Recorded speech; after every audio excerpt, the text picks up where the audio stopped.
Hello, everyone. It's great to be able to talk to you again.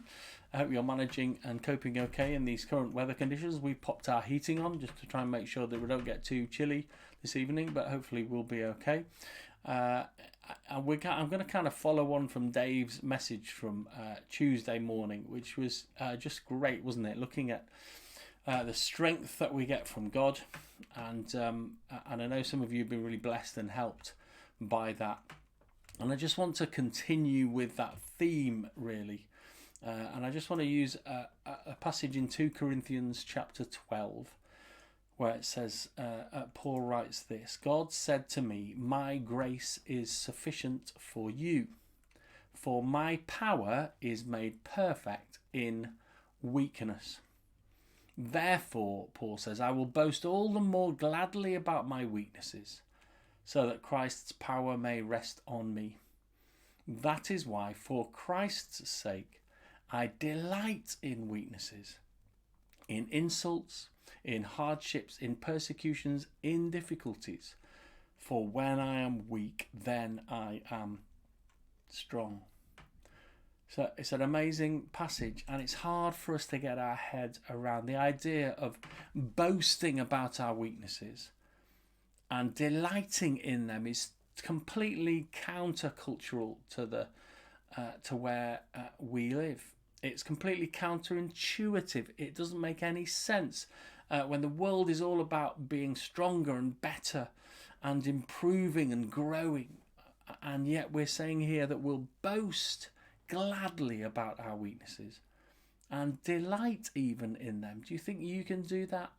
Perhaps you're feeling quite weak in a variety of ways at the moment because of what's going on around. So what is it that causes us to be able to delight in our weaknesses? It's the knowledge of God's power. It's the fact that God's power is made perfect in weakness. That means the weaker we get, the weaker we recognize we are, the greater, the more perfect God's power is at work in us. That's why we would be glad to boast about our weaknesses, because they increase the potency of God's power in us. That's why we would delight in them, because God's power is more and more at work in our lives.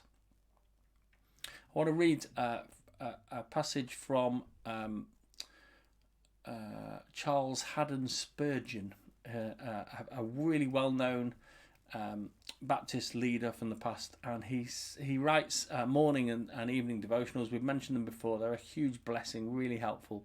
And I just want to read his comments on this verse about when I am weak, then I am strong. He says this: a primary qualification for serving God with any amount of success and for doing God's work well and triumphantly is a sense of your own weakness.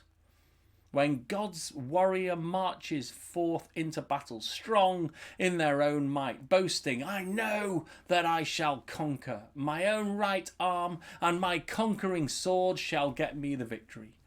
Defeat then is not far distant.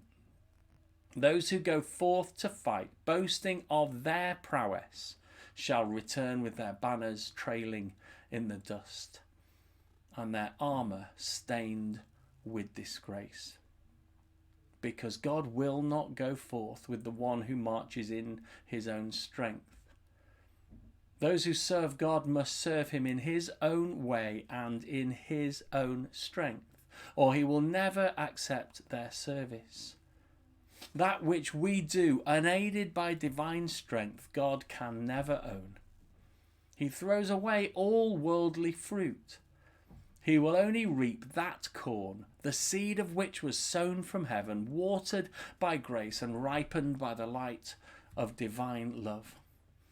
God will empty out all that you have before he will put his own into you.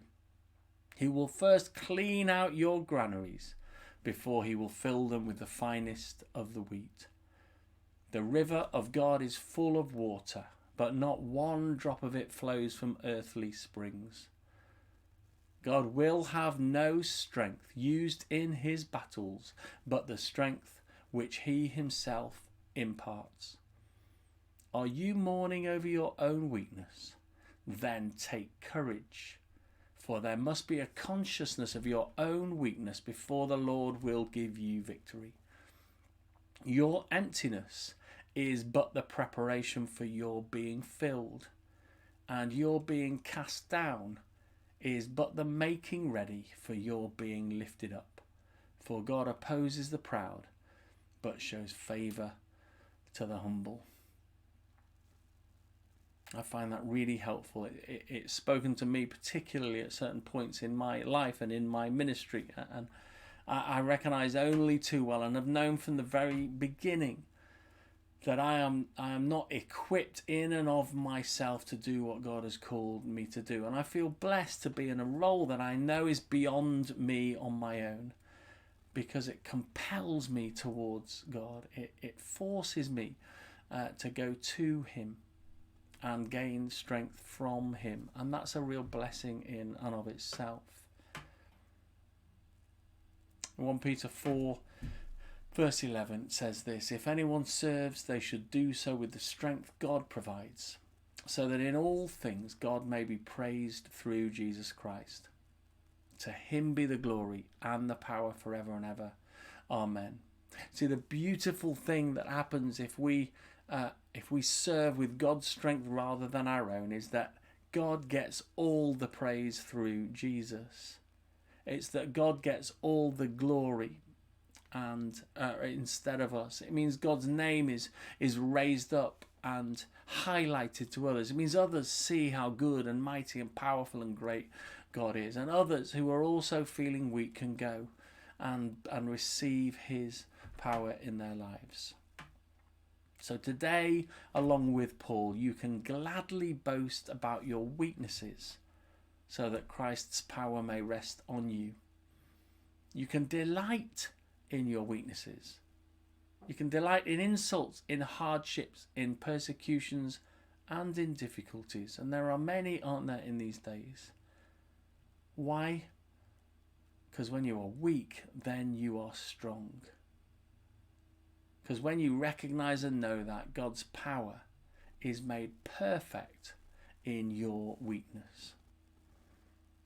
So Lord, strengthen us this day. Remind us of how weak we are without you, that we may turn to you and receive your strength for all that you would have us do on this day. In your name, amen.